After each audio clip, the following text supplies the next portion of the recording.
예, 오늘 저희 그 민중의 집에 관한 웹진 4015의 첫 인터뷰 대상자로 선정되신 우리 저희 KT 세노조의 이회관 전 위원장님 모시고 좀 말씀 나눠보겠습니다. 이영환 의원님 안녕하세요. 네, 안녕하세요. 네. 어떻게 지금 위원장 이번에 최근에 그만두셨다고 들었는데 아직 동안 좀 많이 바쁘신가요? 요즘요 어떠세요? 예, 뭐 뜻하지 않게 이석채 씨 구속영장이 기각되는 바람에 예. 뭐 또 이걸 어떻게 해야 되나 뭐 여러 시민단체들이랑 논의도 하고 자료도 좀 더 보완해야 되고 해서 뭐 심심치 않게 지내고 있습니다. 그렇게 참 이석채 씨가 갑자기 이번에 좀 검찰 조사 관련해서 구속적 부심 기각된 거로 나와가지고 저도 사실 좀 약간 당황스럽긴 했는데 사실 문제가 굉장히 많았잖아요. 과거에 그렇죠. 이원 위원장님이 그 제기하셨던 세븐원더즈 관련된 뭐 국제전화 사기라든지 KT 직원도 워낙 자살 사건들 그런 것도 워낙 많았고 그밖에도 최근에 또 무궁화 위성 관련된 이슈도 워낙 있었는데 이번에 그 이석채 의원 이번에 그 구속적 부심이 기각된 거에 관해서 어떻게 생각하시는지 한번 좀 말씀을 좀. 일단 다시 한번 확인하는 거지만 대한민국 그 사법부가 너무 보수적이죠. 그리고 뭐 힘 있고 돈 있고 권력 있는 사람들한테는 항상 관대하죠. 이석채 씨가 저지른 죄라는 거는 뭐 보통 심각한 게 아닌데, 그러니까 이 사람이 MB 낙하산으로 2009년 KT에 와서 통신회사 사장으로 왔는데도 탈통신한다 그러면서 그 KT가 보유하고 있던 공기업 시절부터 보유하고 있던 부동산 한 1조 원어치를 매각해서 그 다른 분야에 뭐 투자를 했습니다. 그러니까 1조 원 정도 부동산 팔고 1조 원 정도 기업을 인수합병했는데 양측에서 다 비리가 있었던 거예요. 하나는 부동산을 매각하는 과정에서는 헐값으로 팔아갖고 특정 펀드에 그것도 헐값으로 매각을 해서 회사에 손해를 입힌 혐의를 받고 있는 거고요. 또 M&A는 더 황당한 게 자기 친인척이 보유하고 있는 회사의 주식을 비싸게 사준다거나 심지어 이석채 씨가 그 인수합병한 회사의 상당 부분이 적자 투성인데요. 뭐 200억 가까이 투자했는데 1년에 3, 40억씩 적자 난다든가 이런 회사 주식을 비싼 값에 사준 거죠. 이런 게 문제가 돼서 시민단체가 이석채 씨를 배임 혐의로 고발하고 그것에 대해서 검찰이 4차례 이 사람을 소환해서 수사를 했는데 소명이 부족하다 뭐 이런 납득하기 어려운 이유로 일단 법원에서 영장이 기각됐습니다. 여기서도 또 주목할 게 그 이석채 씨 이 영장 그거를 담당했던 변호사가 그 이동명 변호사라고 아주 유명한 양반인데 그 MB 아들 사저 그 뭐 이렇게 그 의혹 때도 도곡동 사저 그 의혹 때도 그 MB 아들의 변호인을 맡았던 사람이고 원세훈 지금 그 국정원장 요즘에 말도 많고 탈도 많은 댓글 사건의 주인공 원세훈 전 국정원장의 변호사도 맡고 있는 한마디로 뭐 이렇게 권력형으로 크게 해먹은 사람들 전문으로 빼주는 양반이 변호사로 활동을 한 이런 것 때문에 영장이 기각된 게 아닌가 해서 굉장히 우려를 많이 하고 있습니다. 그 사실 이번에 이석채 씨 그 구속적 부심 관련 나온 것들이 그러면 실제로는 어떤 이유 때문에 주로 이제 거의 기소 사유가 주로 어떤 거지? 아까 말씀하신 M&A 건이 있었고, 배임입니다. 배임이고 또 하나가 이제 비자금 조성인데요. 비자금 조성은 뭐 임원들한테 그것도 낙하산들한테만 이제 원래 KT 사람들 말고 자기가 데리고 온 낙하산 임원진들한테 돈을 더 주고 돌려받은 거죠. 그래서 그걸 이제 비자금으로 활용했다라는 게 검찰의 혐의 내용이죠. 내용인데 그 증거가 좀 불충분하다. 뭐 소명이 잘 안 됐다라고 얘기를 하는 거죠. 이석채 씨는 일관되게 주장을 했거든요. 부동산을 싸게 판 거에 대해서도 투자하기 위해서 긴급하게 팔다 보면 그럴 수 있다라는 거고, 그다음에 그 비리와 관련된 M&A 문제에 대해서도 그 회사가 장기적 가치가 있기 때문에 그런 투자를 한 것이다 이렇게 주장을 하고 있고요. 그다음에 비자금 문제도 자기가 사적 용도로 쓴 게 아니라 그 회사를 위해서 뭐 이렇게 썼다 이렇게 주장한 걸로 알려져 있습니다. 사실 이석채 씨 문제 관련해 가지고 사실은 이석채 씨 이제 구속 관련된 건 굉장히 중요한 이슈기는 하지만은 이번에 또 새로 이제 그 황창규 그러니까 저희 삼성전자 전 사장님이시죠. 그 황해 법칙이라는 걸로 유명하신. 네. 네. 그분이 새로 이제 내정이 되시면서 이제 그럼 KT는 과연 앞으로 어떻게 갈 것인가라는 부분도 굉장히 좀 그 중요한 이슈가 되잖아요. 특히 이번 이석채 관련된 법적 그 조치나 그런 것 못지않게 좀 중요한 이슈라고 생각하는데 네. 이 황창규 내정자가 들어오게 됨으로써 이제 과연 KT는 또 어떻게 방식으로 흘러가야 될까에 대해서 혹시 생각하시는 게 있으신가요? 뭐 일단 이분에 대해서 너무 알려진 게 없어가지고 예. 뭐 조심스럽긴 한데 예. 어쨌든 이게 이제 반도체 같은 제조업은 예. 제품 경쟁력이 있고 그것을 생산할 수 있는 투자를 아주 신속하게 결정해서 하면 승부가 나는 사업인 반면에 예. KT가 주력 업종인 통신업은 KT 고객만 해도 한 3천만 명 되거든요. 예. 그리고 워낙 많은 서비스를 합니다. 그리고 뭐 KT가 어떤 요금제를 출시했다 그래갖고 경쟁업체들이 못 따라오냐면 바로 다음 날이면 나오고 KT도 마찬가지고 그런 만큼 이게 무슨 그 신속한 의사결정 이런 것 이전에 굉장히 수평적 의사결정이 굉장히 중요한데 시민단체든 소비자단체든 뭐 KT 관련된 하청업체든 대리점이든 이런데 직원들하고는 물론이고 소통을 잘하는 게 중요한데 삼성이라는 데 기업 문화가 예. 그야말로 위에서 시키면 시키는 대로 하는 이런 기업 문화였을 거고 전혀 노조라는 환경이 없는 이런 데서만 경영을 해보신 분이기 때문에 과연 KT에서 이런 소통과 특히 노사 문제 이런 걸 잘 할 수 있을지 좀 우려를 하고 있습니다. 현재로서는 뭐 우려만 하고 있죠. 뭐 좀 두고 봐야겠죠. 아까도 그 이분이 워낙 뭐 말씀 안 하시고 이렇게 뭐 심단 면담이나 그런 것도 워낙 거부하고 그냥 조용히 계신다고 얘기를 들었어요. 예. 예, 그건 뭐 약간 불가피하겠죠. 이분 입장에서는 왜냐하면 전임 회장이 지금 정말 다른 문제도 아니고 개인 비리 문제로 이렇게 된 마당에 이분이 좀 조심스럽게 움직이는 것 같아요. 네. 예. 사실은 이제 이석채 씨 같은 경우도 처음에 이제 그 이석채 씨 취임하고 그럴 때만 해도 원래는 사실 KT 민영화 이전으로 돌아가면 좀 얘기가 좀 복잡해지긴 합니다만 아무튼 이석채 씨 취임 당시에는 어느 정도는 분위기에서 뭐 이제 뭐 경영을 좀 개선할 것이다 그런 좀 기대가 있었던 것도 사실이잖아요. 그렇죠. 예.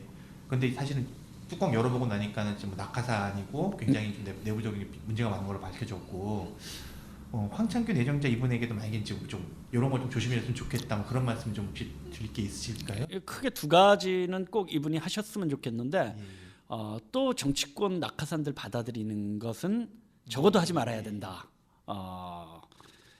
잘하고 못하고 이전에 이석채 씨의 운명은 뭐 이따가 인공위성 얘기를 제가 아마 할 기회가 있으면 말씀드리겠지만 사실은 낙하산들을 끌어들이고 하면서 5년 후에 이렇게 검찰 수사를 받는 운명이 될 것이 결정되어 있었다고 저는 보는 면에서 정치권 낙하산 좀 끌어들이지 말아야 된다는 거랑 두 번째로는 뭐니 해도 이석채 씨가 저렇게까지 내몰리게 된 데는 너무나 많은 내부에서의 노동인권 침해 이런 문제로 인해서 직원들의 반발이 굉장히 심했단 말이에요. 정말 아주 이석채 씨가 KT 노동자들을 우습게 봤고 또 어떻게 보면 우습게 볼만하죠. 노조도 뭐 제일 노조라고 23,000명 있는데 맨날 관제 데모나 하고 있는 이런 형편이니까 우습게 볼만도 하죠. 그런데 결국 이석채 씨를 죽인 거는 그 KT에 있는 이름 없는 노동자들이 많은 비리 정보를 시민단체나 새노조에 전달했기 때문에 결국 쓰러진 건데 그런 면에서 황창규 씨는 좀 내부 문제에 대해서 진지하게 소통하고 특히 노동인권 문제를 좀 개선하려고 노력해야 된다. 이 두 가지는 당부하고 싶습니다. 뭐 이렇게 두 가지 말씀하신 선수가 약간 바뀐 것 같긴 한데 그러면 이제 이렇게 당부하신 것도 있고 현재 지금 이제 그 구속된 이석채 회장에 대한 그런 것도 있으니까 KT 내부에 좀 얘기를 조금 좀 깊이 들어가 봤으면 좋겠어요. 일단은 원래 저기 한국통신 시절부터도 이렇게 직원이셨었죠? 네, 그렇습니다. 이 KT가 사실은 민영화되는 과정에서 좀 많이 불이익을 많이 당하신 걸로 알고 있는데 네. 그리고 이제 그 당시 좀 얘기를 좀 조금 해주실 수 있을까요? 일단 한국통신 시절부터 지금까지 분명한 거는 KT는 돈을 잘 버는 기업입니다. 그런데 이게 IMF 사태가 없었다면은 어떻게 됐을지 모르겠는데 어쨌든 분명한 거는 90년대 들어서서 미국에서 거센 그 통신시장 개방 요구가 있었고요. 지금 철도 민영화하는 거 비슷하게 90년대 80년대 후반까지 그 대한민국의 모든 통신은 한국통신이 독점을 하고 있었습니다. 예, 그렇죠. 예, 그러면은 미국이나 외국 자본이 시장 개방을 요구하려면 민영화하기에 앞서서 독점을 해체해야 되지 않겠어요? 경쟁을 도입해야 되지 않겠어요? 그런데 독점하고 있었으니까 한국통신의 자회사들부터 이제 민영화를 시작했죠. 그래서 이제 많은 사람들이 우리나라에 원래 통신회사가 여러 개 있었을 걸로 생각하는데 그렇지 않고요. 한국통신이 완전 독점하고 있었고 지금의 SK텔레콤은 한국이동통신 주식회사라고 삐삐 처리하던 아주 조그만 자회사가 매각되면서 그렇게 된 것이고요. 그다음에 LG U+는 KT 역시 마찬가지로 자회사였던 데이콤이 LG로 팔리면서 지금의 이런 경쟁 구도가 만들어졌거든요. 그래서 과거에는 한국통신 시절에도 돈을 잘 벌고 지금도 이제 돈을 잘 벌었다고 얘기를 하는데 과거에는 잘 번 돈을 전부 다 투자를 했어요. 그 이유는 돈을 벌어도 정부가 뺏어가니까 한국통신 그 당시 공기업 시절 한국통신은 이게 뭐 그 시장주의자들이 보면 방만경영일 수 있는데 어쨌든 그 시절에는 연말만 되면은 땅에다가 케이블 막 묻었어요. 일부러 그 왜 지금도 구청 공무원들 가끔 뭐 연말 되면 예산 남는다고 보도블록 바꾸는 것처럼 그렇죠.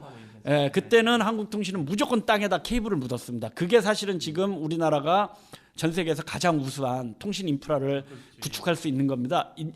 구축할 수 있게 된 배경이 됐는데 당연히 민영화된 이후에는 지금도 돈을 잘 버는데 번 돈을 전부 다 해외 주주들이 KT 같은 경우는 배당금의 절반 이상을 가져가는데 전부 다 배당금으로 쓰고 있습니다.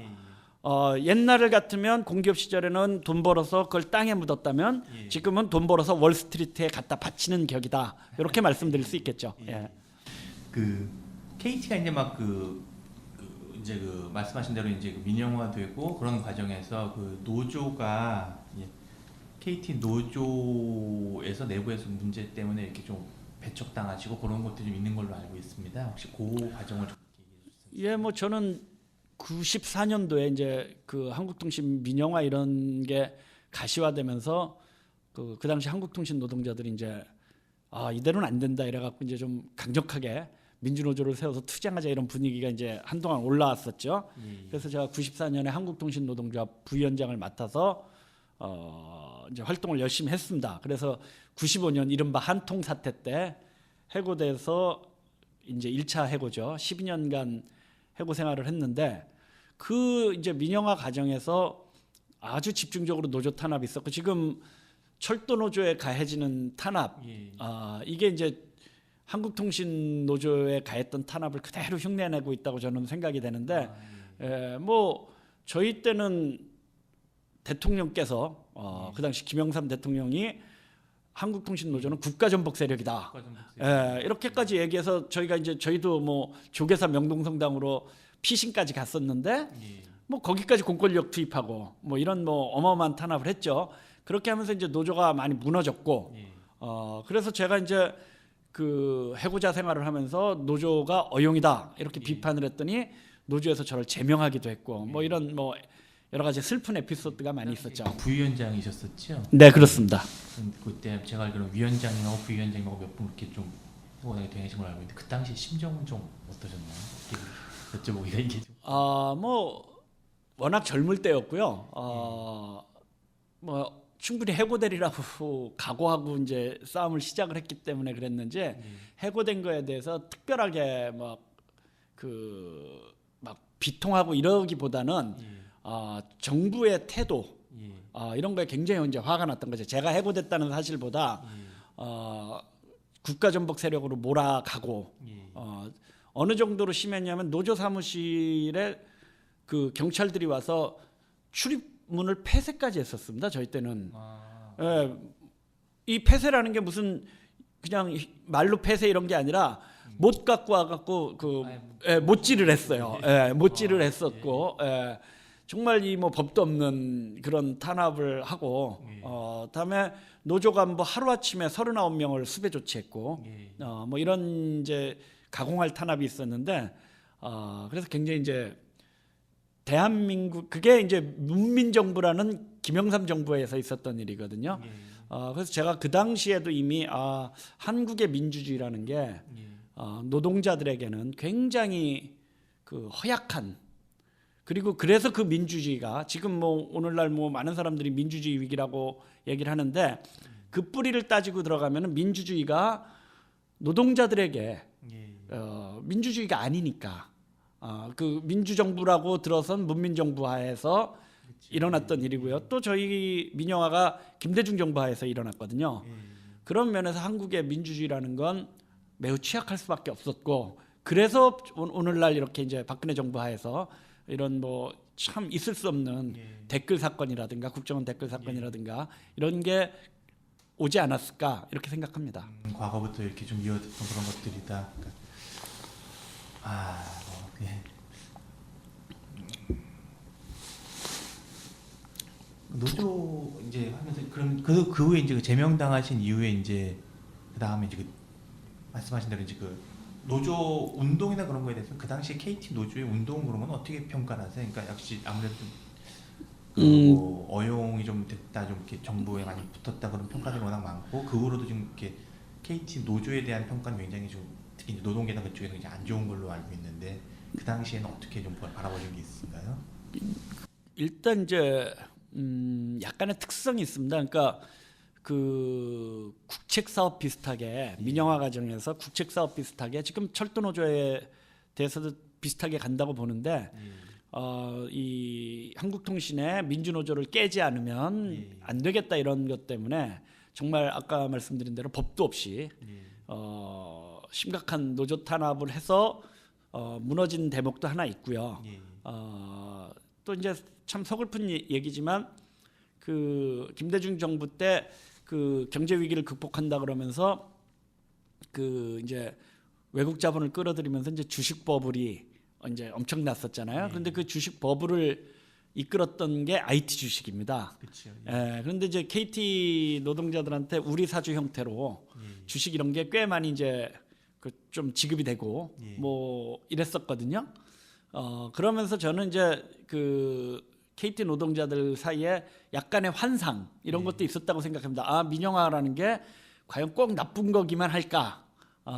실제로 그 당시에 그 통신 사업 특히 이제 KTF 지금은 이제 합병이 됐지만 아니면 그 SKT든 이 이동통신 회사들의 성장세라는 건 이제 정말 눈부시고 지금은 다시 이제 통신 서비스의 이제 이 시장 규모가 이제 더 이상 확대가 잘 안 되는데 뭐 생각해 보십시오. 예를 들면 96년부터 우리나라에 본격적으로 이동통신이 보급되기 시작해갖고 지금 뭐 20년 채 안 돼서 5천만 가입자가 넘거든요.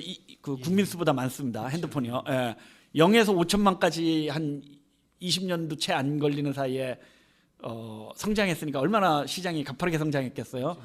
그런 면에서 이제 지금 이제 철도처럼 적자가 나는 상태에서 민영화를 하는 것과는 좀 달라서 약간의 환상도 있었다고 생각합니다. 이 두 가지가 이제 맞물리면서 참 노동운동 고통스럽게 하는 노동자들을 외면하는 이런 결과를 빚어갖고 그 한국통신 노동조합에 대해서 이제 비판하는 이런 게 있다고 생각합니다. 그래서 저는 어쨌든 굉장히 심각한 탄압과 약간의 민영화에 대한 환상 그게 뭐 큰 것도 아니었는데 그 분명한 것은 노동자들이 지향해야 될 미래 이런 것을 놓친 것만은 분명하다.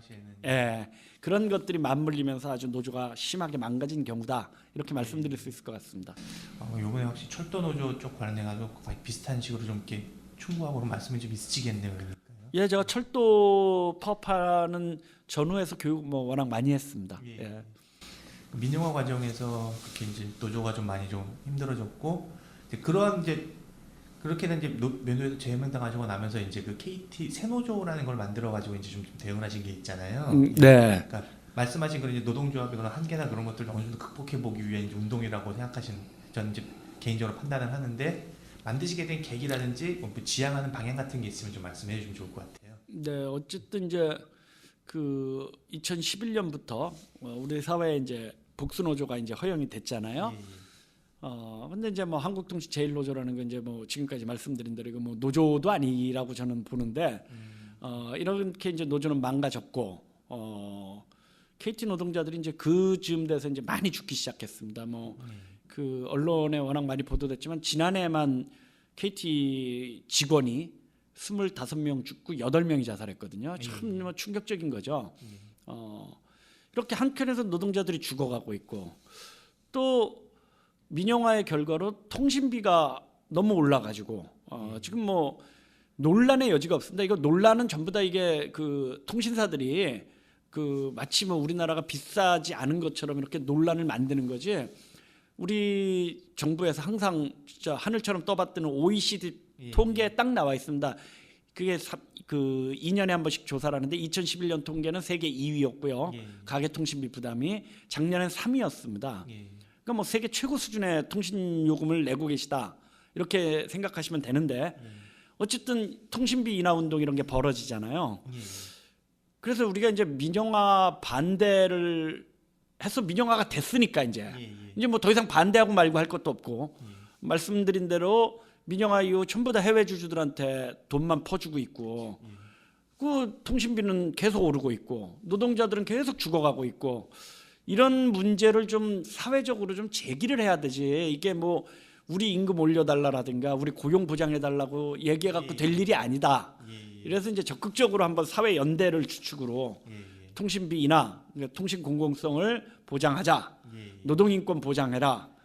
이런 사회 연대 운동 차원에서 노조 운동을 하자라고 해서 이제 새노조를 만들게 되었고 마침 만들었을 때 이 이제 말도 많고 탈도 많았던 그 제주 7대 경관 가짜 국제전화 사건이 터져가지고 아주 자연스럽게 정말 뭐 여러 시민단체들 다 함께 힘을 모아서 이건 진실을 밝히자. 이거야말로 민영화가 얼마나 정말 부도덕한 것인가를 보여주는 사례다. 가짜 국제전화를 돈 벌겠다고 통신회사가 국제전화도 아닌데 국제전화 요금 청구하고 이건 잘못된 거 아니냐. 이건 바로 잡자. 이렇게 해가지고 이제 뭐 한 50여 개 단체 이렇게 이제 뭉쳐갖고 이 투쟁을 했고 맨 처음에 이 투쟁을 할 때만 해도 뭐 KT가 미안하다 이렇게 나올 줄 알았는데 거꾸로 거꾸로 저를 해고시키고 뭐 이렇게 나오니까 이제 시민단체들이 정말 기도 안 막힌 거죠. 왜냐하면 뭐 자잘한 시민단체도 아니고 뭐 참여연대, 민변 이런 데 다 들어온 상당히 규모 있는 그 공동대책위원회를 꾸려가지고 KT한테 무슨 뭐 처음부터 이석채 물러가라 이런 얘기한 게 아닙니다. 아주 점잖게 야 이건 좀 잘못된 거 아니냐라고 얘기를 했는데 거꾸로 이제 보복 조치를 취하고 이러니까 이건 뭐 정말 이건 아니다 이래갖고 그 이후 이제 줄기차게 이석채 퇴진 투쟁을 하게 됐고 그 끝에 이제 그 검찰에 고발도 하게 됐고 이렇게 이제 한 2년이 3년이 지나갔습니다. 그래서 새노조는 다시 말씀드리면 어쨌든 노동인권, 통신비 인하 이런 이슈를 가지고 시민사회와 연대하고 이런 투쟁을 하겠다 이런 거로 이런 취지로 만들어졌죠. 근데 원래는 노조법에 보면 사실은 그 노조 활동에 보장되는 범위가 헌법에는 당연히 이제 뭐 파업권이나 그런 것들에 대해서 그 노동자의 당연한 권리로 명시돼 있긴 한데 노동법 내부에서는 그 뭐 합법이나 그 범위를 굉장히 제한해 놓잖아요. 그러니까 노조 자체 뭐 이익이라든지 뭐 임금 개선이라든지 그런 거 외에는 다 불법으로 볼 수 있는 여지를 남겨놓은 형태 법이 돼 있잖아요. 실제로 그 노동 새노조가 지향점 자체가 그거면은 운동하는 자체에서 법이나 그런 데 굉장히 좀 갈등이 좀 많으셨겠어요.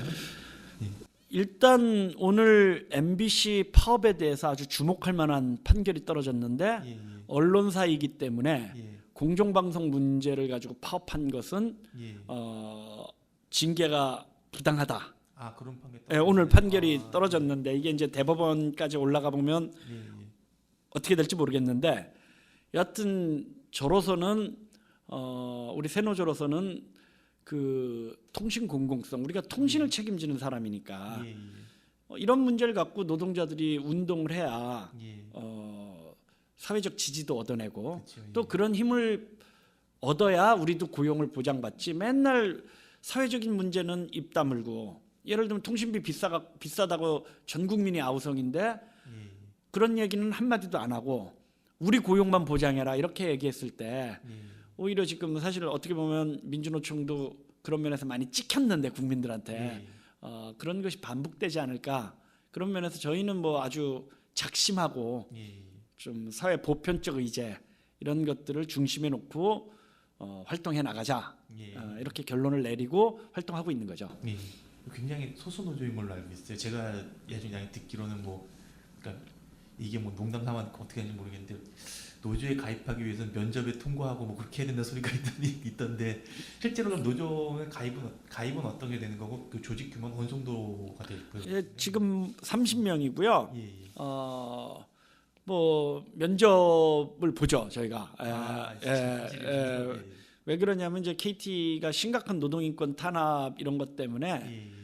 그냥 견디기 힘들어서 우리 노조에 들어와서 좀 쉽게 얘기하면 좀 보호를 받을까 이런 동기 때문에 이제 가입하시려는 분들이 덜어 있어요. 예. 근데 이분들이 그래서 또 회사가 새노조 가입한다 이러면 그 담당 관리하시는 분들이 조금 이제 골치 아플까봐 예. 약간 풀어주죠. 예. 이런 거를 의도해 갖고 예. 이제 가입하겠다 뭐 어쩐다 이러시는 분들이 있는데 그런 분들을 이제 몇 번 받아보면 예. 그 굉장히 몸이 무거워져요 저희가.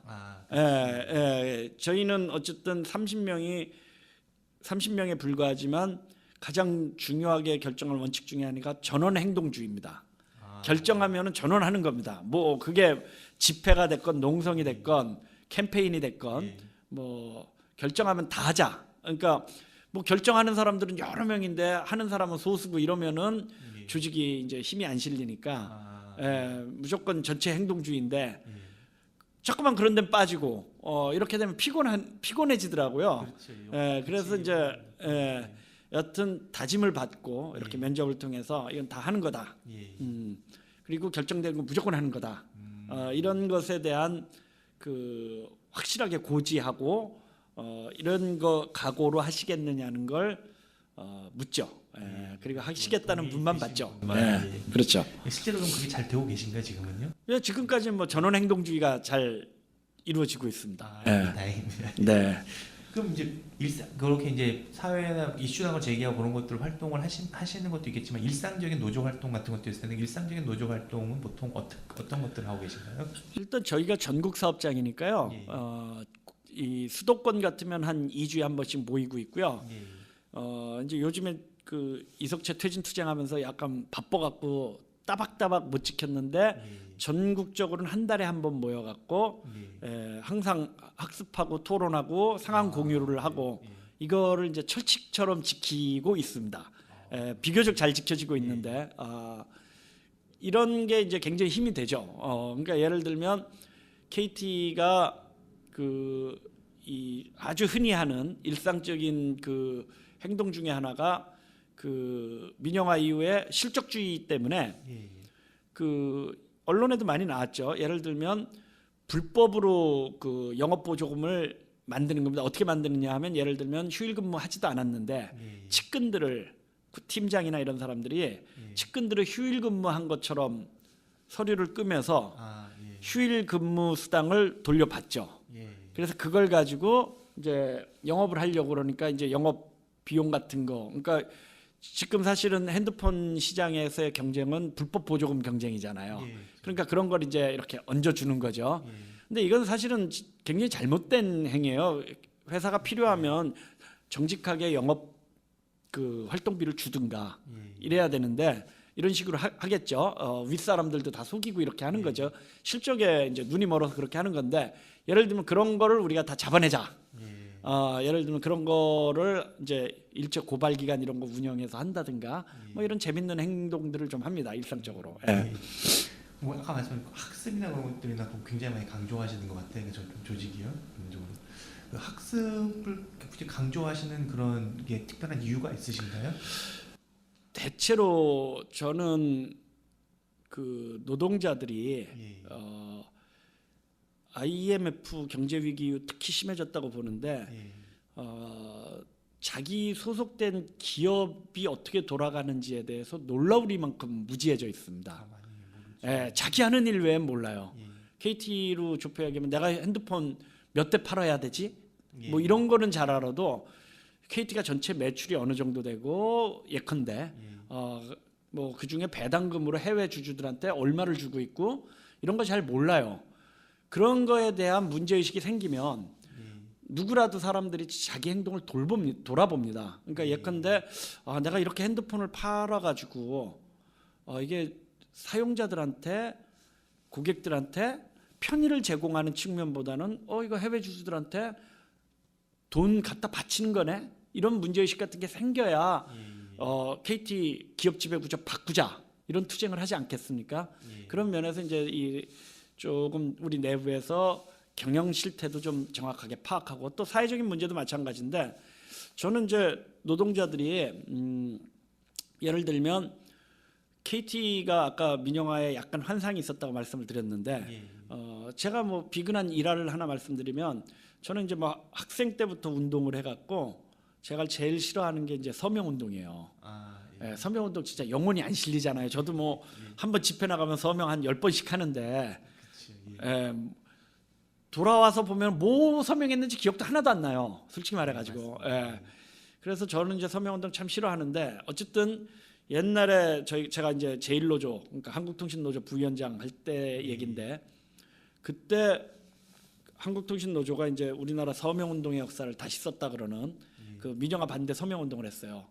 100만 명 넘게 받았습니다. 실제로. 그래서 트럭으로 서명용지를 국회에 갖다 제출을 했는데 그때 반상회까지 가서 우리가 그 반상회 참여해서 서명을 받자 이런 걸 이제 결의를 했어요. 전조합원한테. 근데 솔직히 저는 저부터 가기가 싫더라고요. 그리고 갔다 와서 다들 싫어할 줄 알았는데 의외로 굉장히 좋아해요. 그런가요? 반응이. 왜 그러냐면 이게 참 중요한 얘기인데 노동자들이 자기가 하는 일이 평생 일을 하면서 이 일이 사회에 꼭 중요한 일이다. 이런 생각을 할 기회조차 없이 삽니다. 대부분. 솔직히 먹고 살기 위해서 KT 취직했지 뭐 굉장히 이게 중요한 일이다. 이래서 취직한 건 아니란 말이죠. 그런데 민영화 반대 서명 받으려니까 설명을 그렇죠. 설명을 해야죠. 민영화 되면은 어쩌고 저쩌고 해서 철도 노동자들도 비슷한 경험을 하고 있다고 보는데 민영화 되면 요금이 올라가고 어쩌고 저쩌고 이런 얘기를 하면서 지금 자기가 하는 일이 굉장히 중요한 일이 되는 거잖아요. 그러니까 사회랑 소통도 하게 되는 거고. 그렇죠. 그러니까 그 서명운동을 갔다 와서 반응이 꽤 좋더라고요. 사람들이.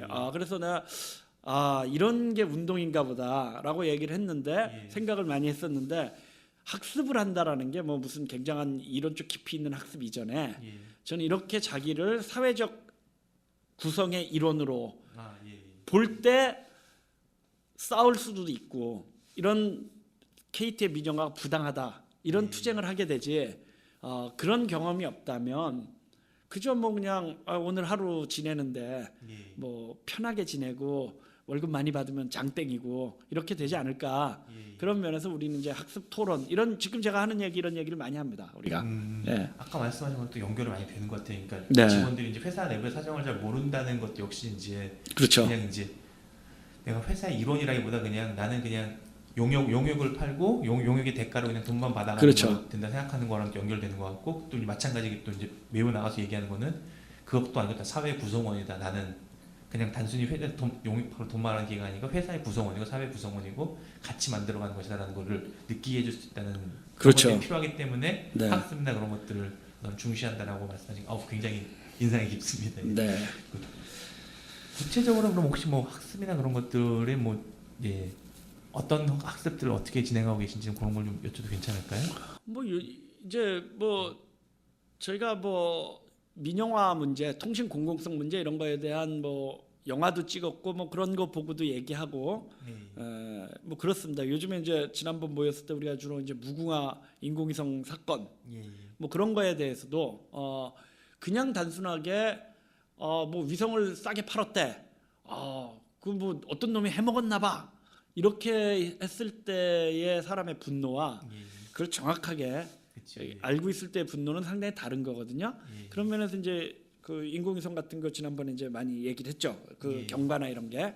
그래서 뭐 그거 이제 저는 사실 이제 이 인공위성 문제가 민영화의 아주 정말 적나라한 모습을 보여주는 것이다. 이렇게 생각하기 때문에 굉장히 중시하고 예, 예. 향후에도 이 인공위성 문제는 계속 저희 세노조가 집요하게 이슈하려고 합니다. 예, 예. 그래서 이제 그 얘기를 먼저 드리면 예. 이제 뭐 언론에도 많이 나온 얘기대로 무궁화 위성 3호를 민영화했으니까 예. KT 거죠 이제는. 뭐 누가 뭐래도 소유는 KT 거였어요. 근데 이걸 KT가 3천억 투자해 갖고 만든 인공위성을 달랑 얼마에 팔았냐면 5억 3천만 원에 팔았습니다. 5억 3천이요? 예, 이거 진짜 아파트값 한 채 팔았는데 예. 어디에다 팔았냐면 홍콩 업체에 팔았어요. 예, 예. 근데 이 홍콩 업체는 그 위성을 사 갖고 예. 1년에 지금 임대료로만 약 500억 원 정도를 소득을 올리고 있습니다. 정말 예. 뭐 이게 납득이 안 갈 정도로 바보 같은 짓을 하죠. 그런데 예. 그 인공위성이 앞으로도 10년은 더 운영될 수 있다고 보고 있기 때문에 예, 예. 이 회사는 5억 투자해 갖고 예. 5천억 벌어들이는 거예요. 5천억. 이게 뭐 제 얘기도 아니고 예. 우리나라 인공위성의 대부라는 인공위성 개발의 대부라는 정선종 박사라는 아주 그 나이 많은 박사님이 지금 얘기하는 건데 예. 그럼 KT는 왜 팔았냐? 예. 이렇게 얘기를 하면은 설계 수명이 다 됐기 때문에 파는 거다라고 얘기하는데 무슨 군대 갔다 오신 분들 다 알지만 우리 군대에서 쓰는 차 중에 설계 수명 안 지난 차가 거의 없다시피 하잖아요. 근데 뭐 전혀 문제 없이 쓰고 있잖아요. 예. 마찬가지로 인공위성이 설계 수명은 다 했다 해도 예. 그 배터리가 많이 남아 있기 때문에 예. 앞으로 10년은 충분히 쓸 수 있다는 거고 어쨌든 이거를 달랑 5억에 팔았고 더 웃기는 건 KT에서 그 이 인공위성 매각 이런 걸 그 주도하던 주무부처에 있는 사람이 예. 그 홍콩 업체의 부사장으로 가 있습니다. 아. 예, 그리고 그 홍콩 업체가 그 이사가 3명 있는데 그 중에 2명이 한국계 미국인이에요. 토마스 최라는 사람이랑 리차드 박이라는 사람인데 예. 의심이 가죠. 이게 뭐 일각에서는 이거 보통 일이 아니다. 이게 이제 틀림없이 무슨 아주 고위 권력급한테 팔아넘긴 거다. 예. 도저히 이해가 가진 않잖아요. 3천억짜리를 5억에 팔았고 더구나 그 회사는 1년에 500억씩을 벌고 있고 더구나 이게 국가 전략 물자라서 국가 전략 물자라는 건 뭐냐면 전시라든가 비상 상황에 국가가 징발을 하는 겁니다. 예. 이게 인공위성이 당연히 국가 전략 물자라서 그 판매를 하려면은 여러 가지 절차가 필요한데 깡그리 그런 법 절차를 KT가 무시했습니다. KT가 뭐 5억이 필요해 갖고 갑자기 KT가 지금 신용등급이 최우수 등급이기 때문에 뭐 금리 2%대면은 시중은행에서 언제든지 돈 꼬을 수 있어요. 5억이 급해 갖고 그걸 갑자기 그렇게 팔 리 없고 법 절차까지 무시해 가면서 더군다나 인공위성이 지구 궤도를 돌기 때문에 그 궤도를 점유하고 있잖아요. 그러니까 자동차가 차선 점유해서 다니는 것처럼 그 궤도는 국가 재산입니다. 그 ITU라고 그 국제기구에서 이렇게 나라에 배정해 준 건데 대한민국에 배정해 준 건데 지금 그 궤도까지 팔아먹은 꼴이 된 거예요. 그 궤도에 홍콩 인공위성이 돌고 있기 때문에 이런 말도 안 되는 짓을 KT가 과연 5억이 급해서 했겠냐 이거죠. 그래서 이제 많은 사람들이 지금 의심을 하는 겁니다. 이게 제가 뭐 이게 명예훼손이 걸릴까봐 누구라고 얘기는 안 해도 모든 분이 이건 누구 거겠네라고 짐작할 수 있는 그분일 겁니다. 저도 그렇게 의심이 가요. 그래서 이 좌우관 토마스 최, 리차드 박 이 두 사람을 뭐 검찰이 잡아오든 뭐 어떻게 하든 해서 이 사람들의 신원이 밝혀지고 하면 저는 이 인공위성이 누구한테 팔렸는지를 알 수 있다. 그래서 지금으로서는 정말 많은 국민들이 어떻게 1년에 10년에 걸쳐서 5천억을 벌 수 있는 인공위성을 KT는 뭐 바보 같은 놈들만 모였는지 그걸 5억에 팔았다. 이렇게 KT 인공위성 헐값 매각 사건으로 되어 있는데 저는 틀림없이 이건 권력형 게이트다. 이렇게 생각하고 있습니다. 단순한 헐값 게이트가 아니라 이제 권력형 비리 사건으로 보신다.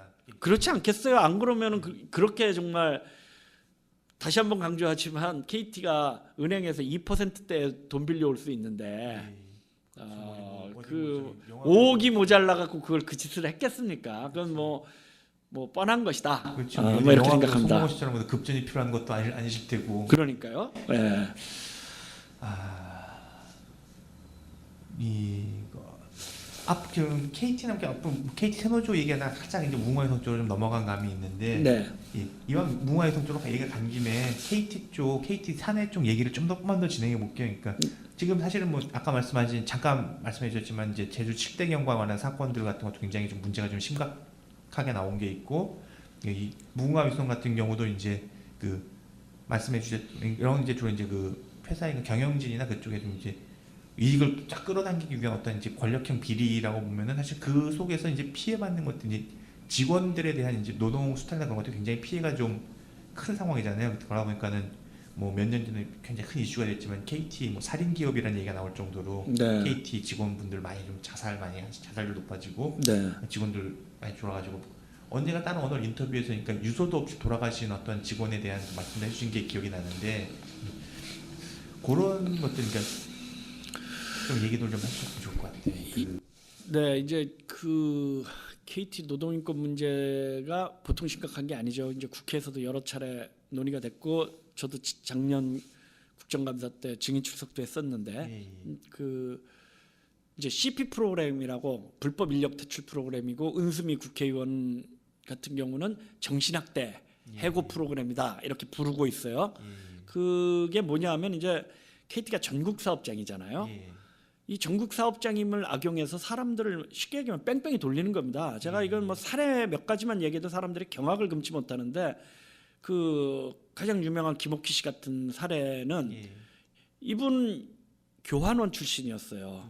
나이 50대 넘어서 여자분인데 회사에서 전화 개통하라고 전보산 때 올라가라 그랬어요. 예, 근데 이분이 굉장히 등치가 큰 분입니다. 여자분이시지만 올라가겠습니까? 못 올라갔을 거 아니에요. 3년간 개통 실적이 빵건이었습니다. 이분이 하루를 보내는 게 얼마나 괴로웠겠어요. 아무것도 할 줄 모르는데 계속 닭달만 당하고 계속 뺑뺑뺑뺑 돌렸습니다. 그 끝에 최종적으로 어디로 보냈냐면 울릉도로 보냈어요. 울릉도. 예. 근데 이분이 중증 당뇨병 환자여갖고 정말 뭐 그분 일기 때문에 더 유명해졌는데 일기 보면은 정말 죽고 싶다는 얘기가 뭐 수도 없이 나옵니다. 이런 짓을 이제 하는 거죠. 근데 왜 그럼 KT는 이런 나쁜 짓을 했냐? KT는 아까도 말씀드린 대로 예나 지금이나 돈을 잘 벌어요. 정리해고를 할 수 없습니다. 무슨 얘기냐면 적자가 아니기 때문에. 그런데 KT는 그 과거에는 많은 사람들이 생각하는 것과 달리 통신기 산업이 노동집약적 산업이었어요. 그 교환량들이 연결해 줬잖아요. 그래서 이제 쉽게 얘기하면 노동자들이 많은 거죠. 근데 이 많은 노동자들을 잘 또 재교육하고 해서 좋은 일자리 만들어 갖고 일 시키면은 좀 좋겠습니까? 근데 이제 민영화된 기업에서 그렇게 할 리 없겠죠. 그러니까 쫓아내려고 들들들들 볶기 시작한 게 이 CP 프로그램이고 그 결과 이제 그 말씀하신 대로 사망자가 급증하기 시작해 갖고 이석채 씨 있는 동안은 뭐 대략 한 200명 이렇게 자회사까지 하면 200명 이상 사망을 했고요. 뭐 자살자도 계속 늘어나고 있는 이런 추세입니다. 그 원래 주로 이제 이런 노동 문제 같은 얘기할 때 마르크스 여자한테 많이 얘기하는데 마르크스 지금은 사실 그런 얘기 있잖아요. 그러니까 이제 뭐 기술이 발전되고 뭐 생산력이 높아지면서 노동자들이 좀 이제 조금만 일해도 충분한 생산력 확보하게 되고 그런 거 노동자들이 남은 시간 뭐 여가를 충분히 보내고 뭐 이제 그런 거에 대한 그 정작 철학 수고에서 그런 얘기를 하는데 실제 굉장히 그 자본주의 이렇게 강화되고 고도화되고 신자유주의 형태로 이제 이 사회에서는 말씀하신 것처럼 이제 오히려 생산력의 과다가 인간에 대한 소외로 지금 이게 나타난다고 볼 수도 있을 것 같네요. 네, 그럼요. 그 장비들이 너무 좋아져 가지고 정말 뭐 10사람이 하던 일 2-3사람이 하면 되거든요. 근데 그러면 노동 시간을 줄이든가 이렇게 해야 되는데 그렇게 하지 않죠. 그 많은 사람들을 그 민영화 이후 이제 영업 이런 거 시키고 이렇게 하면서 그 사실 이제 적응 못하는 분들이 많이 계세요. 이거는 이제 뭐 기업 경영하시는 사람들 입장에서는 아니 무슨 회사가 자선 사업하는 것도 아니고 적응 못하는 사람 나가야지 이렇게 얘기 쉽게 할런지 모르지만 통신업이라는 게 장치 산업이기 때문에 이게 철도도 똑같은데 철도 기관사가 철도청에 고용되어 있을 때나 기술자지 철도기관사 그냥 나오면요, 그냥 뭐 대리운전 말고는 할 줄 아는 게 없게 되는 거죠. 똑같이 KT 노동자들도 마찬가지거든요. 그러니까 옛날에 통신 장비 만진다 그러면 굉장한 그 기술자였는데 예. 점점 이제 장비가 좋아져 갖고 소수의 인원만 필요하고 나머지 사람들을 내쫓으려고 하는데 나가봐야 할 수 있는 게 없고 예. 이러니까 이제 안 나가려고 하고 그러니까 회사는 들들들들 볶아서라도 내보내려고 하고 이렇게 된 게 자살자들이 급증하는 원인이 됐다 이렇게 생각합니다. 사회 안전망이나 그런 것들에 대한 부재 같은 것도 이해가 좀 될 수가 있을 것 같네요. 그럼요. 그렇죠. 전 세계적으로 통신산업 노동자들이 그 굉장히 이제 감원이 많았겠죠. 우리만 그런 게 아니죠. 그런데 뭐 프랑스나 이게 아주 대조적입니다. 프랑스 같은데 95년도에 공공부문 총파업할 때 노동자들이 요구한 게 정년 단축이에요. 정년 단축.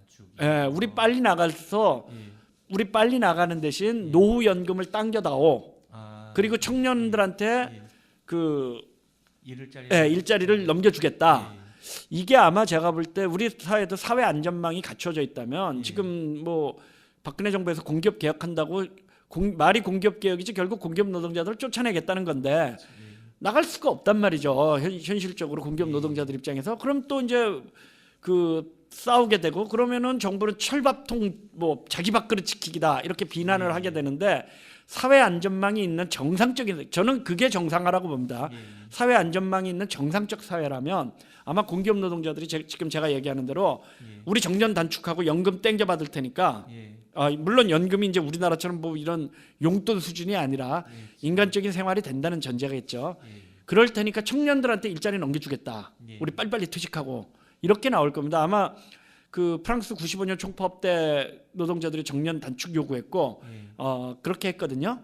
그런 면에서 이제 사실은 이 한국 사회가 아무런 사회 안전망이 없다는 거 이것이 그 노동자들로 하여금 자꾸만 수세에 몰리게 만들고 그러면 그럴수록 노동자들은 이 회사에 버텨야 되니까 하지 말아야 될 과잉 충성을 하게 마련이고 과잉 충성을 하든지 아까 말씀하셨처럼 밥그릇 지키기 싸움을 할 수밖에 없겠죠. 이러면서 운동은 또 고립되고 이런 여러 가지 악순환이 벌어지고 있는 것에 대해서 조금 이제 그걸 좀 넘어설 수 있는 이런 운동 같은 걸 우리가 좀 고민해봐야겠다 이런 생각하고 있죠.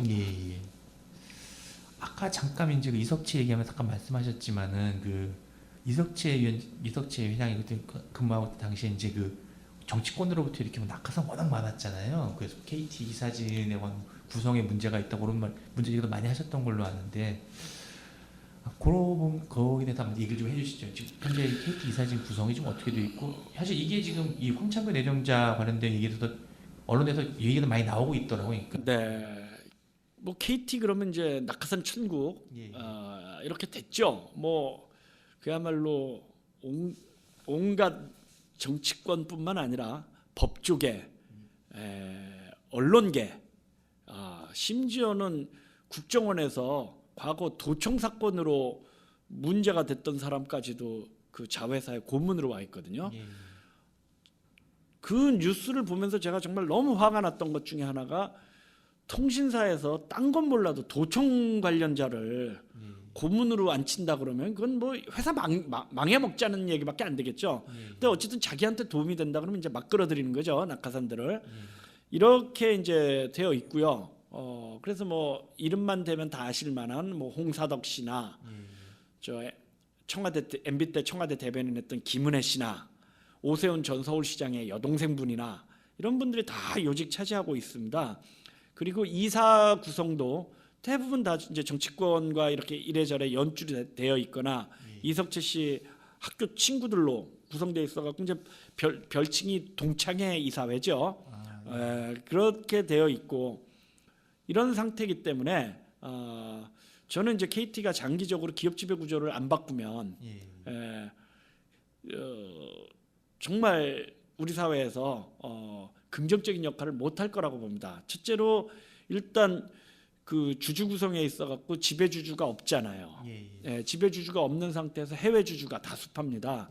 이 해외 주주들 입장에서 장기적으로 우리나라의 통신 서비스가 잘 되냐 안 되냐 아무런 관심 없고요.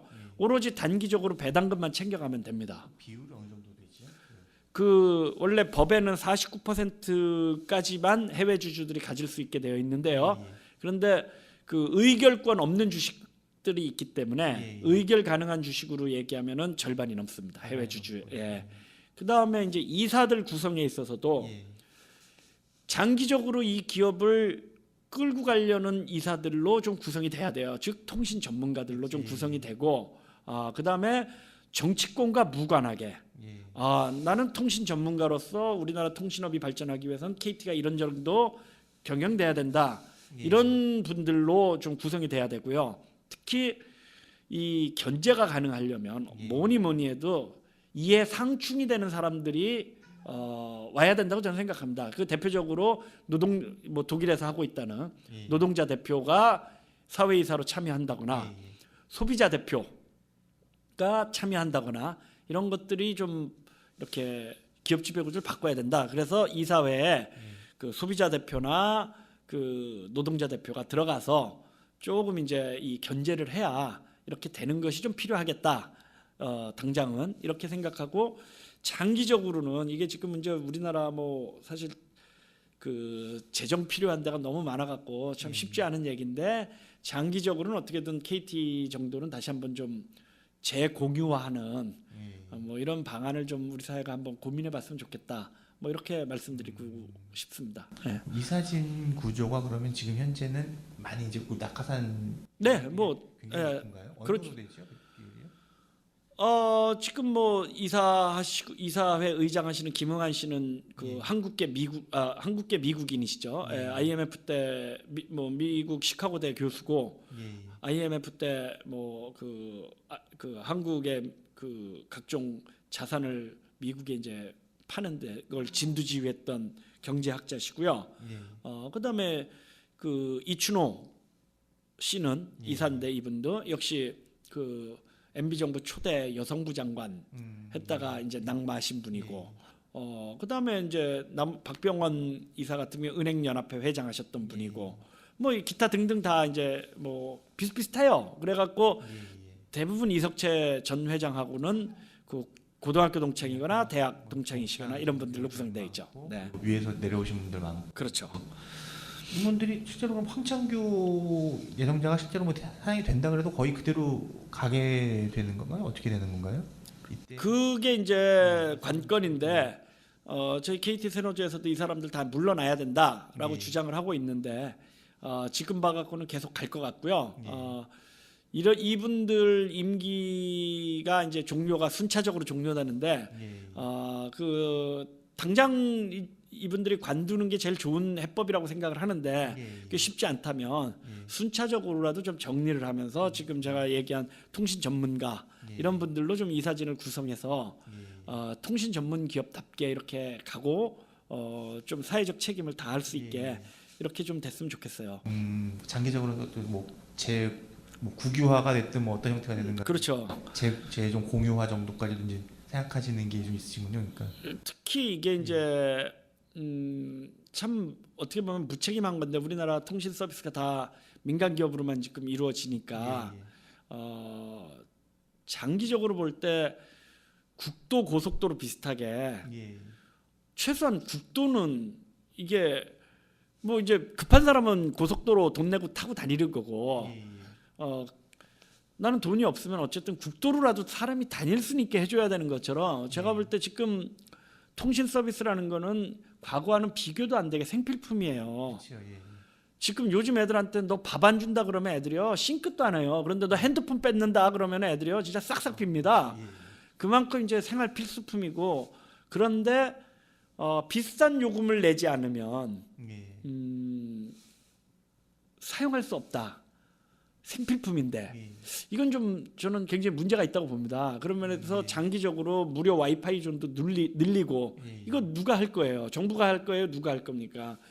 이거 하려면은 이거 하는 서비스 업체가 지금처럼 당연히 자기네 서비스에 그것도 뭐 무슨 요금제 이상을 써야지만 또 뭐 무료 와이파이 존도 많이 향유할 수 있는 이런 구조로 지금 설계가 되어 있는데, 망 설계들이 누구나 자유롭게 뭐 속도가 느릴지라도 예. 이런 망을 구축해야 될 거라고 저는 생각해요. 장기적으로 볼 때. 그리고 누가 할 거냐?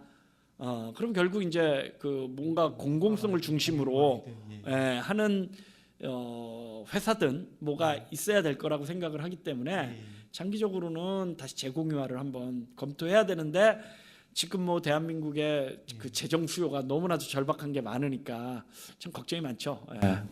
국가 형태가 아니라도 이제 요 사회적으로 그런 움직임이 좀 있잖아요. 그러니까 무슨 뭐 협동조합 뭐 착한 석유 협동조합 같은 것도 준비하는 게 있었고 이제 지금 통신비 같은 경우에서 보면 이제 통신 협동조합 같은 거 이제 알뜰폰이 뭐 그런 형태로 가지고 하는 것들도 있잖아요. 그런 운동에 대해서 어떻게 생각하세요? 그런 게 이제 의미 있죠. 굉장히 의미 있는데 분명한 건 망을 통신 3사들이 민간 통신 3사가 이제 독점하고 있는 상황에서 그게 아주 크게 성장하기는 어려울 겁니다. 그런 면에서 이제 저는 망을 보유하고 있는 공공 서비스 제공자가 나와야 되지 않을까 뭐 이렇게 생각합니다. 해외에서는 그런 사례가 좀 있나요 혹시? 외국은 아직 그 대부분 미국 정도를 제외하고 일본만 해도 여전히 그 엔티티가 공적 소유가 강하고요. 프랑스, 독일 다 공적 소유가 강하죠. 영국, 미국만 이제 좀 다르죠.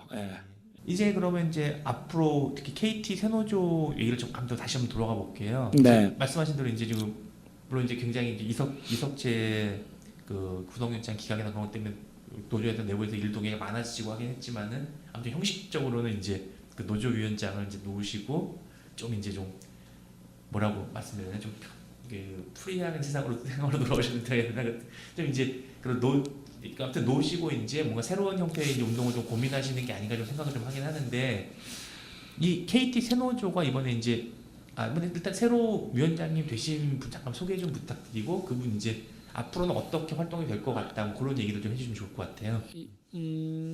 지금 조재길 씨라고 예. 지금 수원에서 KT 근무하시는 분이죠.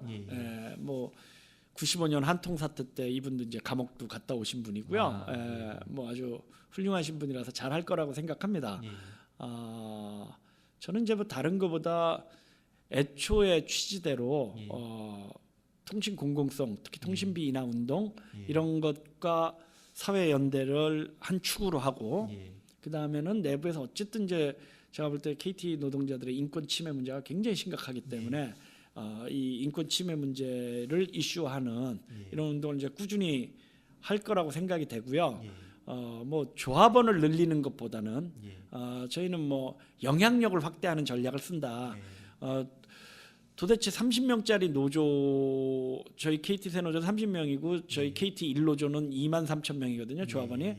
근데 많은 사람이 제가 KT 세노조 위원장이라고 그럴 때 그 한 조합원 2만 명짜리 위원장인 줄 알아요. 그만큼 이게 이제 사실은 영향력이 굉장히 큰 건데 저희는 아까도 말씀드린 대로 지금 당분간은 더 영향력 확대에 좀 더 그 많은 생각을 갖고 있습니다. 조합원을 늘리는 것보다는 영향력을 확대하는 방법이라는 건 뭐 복잡한 게 없다고 생각해요. 일단 KT 내부에서는 잘못된 경영이나 특히 노동자들이 당하고 있는 아주 불이익한 문제 이런 것들이 생겼을 때 정확하게 이슈화하고 그것이 잘못됐다라는 걸 지적하고 바로잡게 투쟁하는 것이고요. 뭐 우리는 뭐 누구를 대변하고 뭐 이럴 마음이 별로 없기 때문에 잘못을 뭐 정확하게 지적하고 시정하기 위해서 투쟁하는 거고요. 그다음에 사회적으로는 모든 국민의 염원인 통신비 인하와 같은 통신 공공성 문제를 주요 의제로 계속 많은 단위들하고 연대한다. 이 두 가지가 일정하게 성과를 내면 저는 뭐 지금보다 훨씬 더 KT 세노조는 영향이 커질 것이다 이렇게 생각합니다. 개인적으로는 그럼 이제 혹시 장량한 좀 이석 그 안에서 이제 준비하실 게 많으시겠지만은 개인적으로는 뭐 계획하시는 게 좀 있으신가요? 저는 일단 통신비 인하 문제에 굉장히 관심이 많아요. 그런데 이걸 지금 어떻게 운동으로 만들지 사실 이제 통신비 인하 문제도 그랬고 제주 7대 경관 때도 마찬가지고 이 통신 문제에 대해서 사람들이 불만은 굉장히 많은데 이 통신비 문제에 대해서 그 저희가 제주 7대 경관 때도 피해자 소송을 한번 내려고 이제 생각을 했는데 그렇게 해봐야 개인이 손해 본 거는 예. 뭐 1,000원이 안 돼요.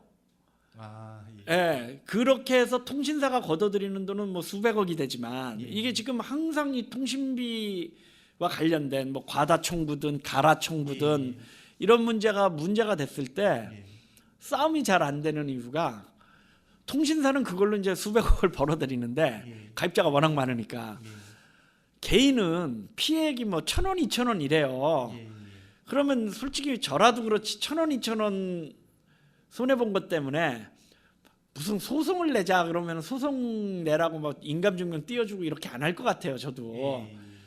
이런 문제 때문에 번번이 이제 어려움을 많이 겪어요. 예. 예, 그래서 이제 과연 통신비 인하를 강제할 수 있는 실효성 있는 방안이 뭐가 될까? 예. 뭐 어쨌든 이거는 이미 다 민간 사업자고 뭐 정부가 내리라 그래서 내려지는 것도 아니고 예.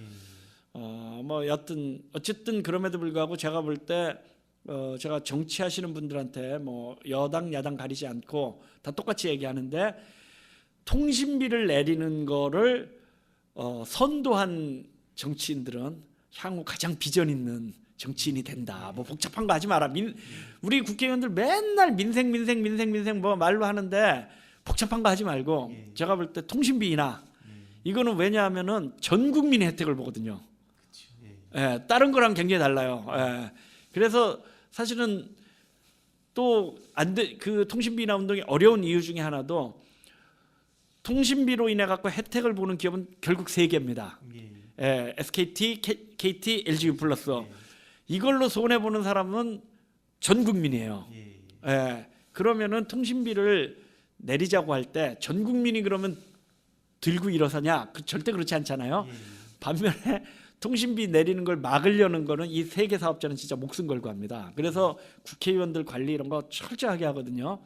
그 대관 업무라는 게 통신업계 대관 업무라는 건 상상을 초월할 정도로 엄청난 일을 합니다.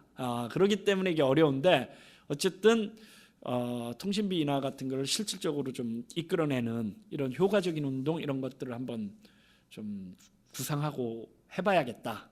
뭐 이렇게 생각하고 있습니다.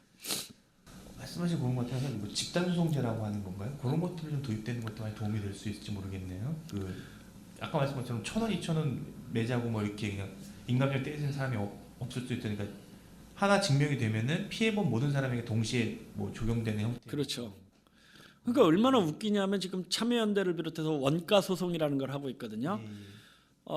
왜냐하면 이제 통신 3사들이 통신비가 비싸다 그럴 때마다 그렇지 않다라고 주장을 했기 때문에 그러면은 이게 이 원가 무슨 자동차 공장 이런 데랑 달라갖고 통신업이라는 거는 요금을 사실은 우리는 몰라요. 그잖아요. 예. 그리고 이게 사실상 준독과점이기 때문에 사실상 독점이죠. 그렇기 때문에 요금을 반드시 신고하고 방송통신위원회에 신고하게 되어 있습니다. 그러니까 신고할 때 신고 서류가 있어요. 뭐 이러해서 얼마를 받습니다. 예를 들면 우리 국민들은 그냥 우리 소비자들은 그냥 뭐 55,000원 요금제라 45,000원 요금제라 하지만 뭐 예를 들면 데이터를 얼마 쓰고 뭐 무료 통화가 몇 분 주어지고 뭐 어쩌고 저쩌고 해서 45,000원이래 그러면은 그냥 통신사가 임의로 정했을 것 같지만 그게 어쨌든 그 신고 사항이거든요. 예. 신고 서류를 공개하라는 겁니다. 뭐 참여연대가 소송을 내고 있는 게 지금 복잡한 것도 아니에요. 아니, 니들이 신고한 거 그러면 보자. 니들이 신고 제대로 한 건지. 근데 그거를 못 해주겠다고 방송통신위원회가 해갖고 지금 소송이 지금 항소심까지 가 있는데 그런 면에서 이제 한국의 이 관료 집단의 무책임성 이런 걸 참 많이 느끼고 그러는 편인데 저는 어쨌든 통신요금 인하 문제는 이게 또 사회복지 이런 거랑 다 연계돼서 좀 정치적인 힘을 모아내야 가능한 일이다라고 생각을 하고 어쨌든 젊은 사람들한테 특히 이제 제가 야당 뭐 진보 정당들한테는 항상 하는 얘기가 무슨 젊은 사람들이 정치에 관심 없다고 걱정들 하시는데 젊은 사람들이 제일 민감한 게 통신비다. 관심 있을 만한 걸 좀 그런 면에서 당신들 맨날 젊은 사람들 정치에 관심 없다고 얘기하지 말고 통신비 문제 한번 진짜 왕창 깎아봐라. 이게 왕창 깎을 수 없는 것도 아닌데 그러면서 젊은 사람들을 조직해라. 그래서 저는 뭐 무슨 권력의 힘을 뭐 지금 우리나라가 현실적으로 자본주의 국가고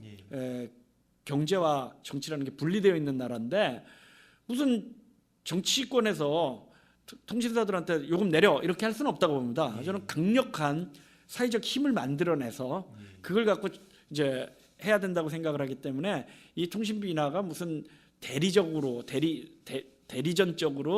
해주는 게 아니라 이게 젊은이들을 또 모아내고 굉장히 좀 다르게 보는 거라고 저는 생각하거든요. 이거는 나의 권리야. 아까 얘기한 것처럼 국도 제가 고속도로 이런 얘기를 쓰는 건데 그래서 그래 나는 돈이 없어서 고속도로는 못 가지만 나는 KTX는 못 타지만 무궁화는 타야 되겠어. 전철은 타야겠어. 이런 게 권리처럼 인정되는 것처럼 이동권 이런 것처럼 통신권 이런 것들을 좀 기본적으로 권리화해서 최소한의 요금만 내면 누구나 일단 데이터 통신 정도는 카톡 정도는 진짜 뭐 마음대로 주고받을 수 있게 이렇게 만들어 봤으면 좋겠다 이런 구상을 갖고 있어요. 그러니까 아까 말씀하신 그 이제 이후로 교육도 이제 그런 것들을 사회적 분위기를 끌어내기 위한 것들을 고민하신다. 그렇죠. 연결되겠네요. 네. 오늘 이렇게 제가 워낙 정신없이 왔다 갔다 했는데 불구하고 너무 인터뷰 너무 잘해주셔서 네. 감사하고요. 끝으로 이제 마지막으로 이제 네. 앞으로 이제 KT라든지 KT 세노조링 했으니 앞으로 이제 KT라는 회사가 어떻게 갔으면 좋겠는지 한 말씀 좀 해주세요. 일단 더 이상 지금 이제 이석채 씨까지 포함해서 민영화된 이후 CEO가 3명 있었어요. 민영화된 이후에 그중에 2명이 검찰 수사 끝에 불명예 퇴진을 한 겁니다. 이건 정말 민영화가 뭔지를 참 보여주는 거예요. 저는 이제 더 이상 KT가 이렇게 가서는 안 되겠다. 최소한 국민들한테 박수까지는 몰라도 걱정거리가 되어서는 안 되겠다. 그리고 좀 KT 경영하시는 분들이 또 KT 구성원들이 좀 묵묵히 일하는 뭐 이렇게 뭐 저는 사실 뭐 삼성의 제일주의 이런 게 굉장히 거북하거든요. 그거보다는 좀 묵묵히 우리 사회 소통을 담당하는 이런 회사로서 누구나 쉽게 저렴한 가격에 통신을 할 수 있도록 이런 걸 제공하는 좀 이런 밑바닥에서 이렇게 묵묵히 가는 회사로서 가야 되지 않을까 뭐 이렇게 말씀드릴 수 있습니다.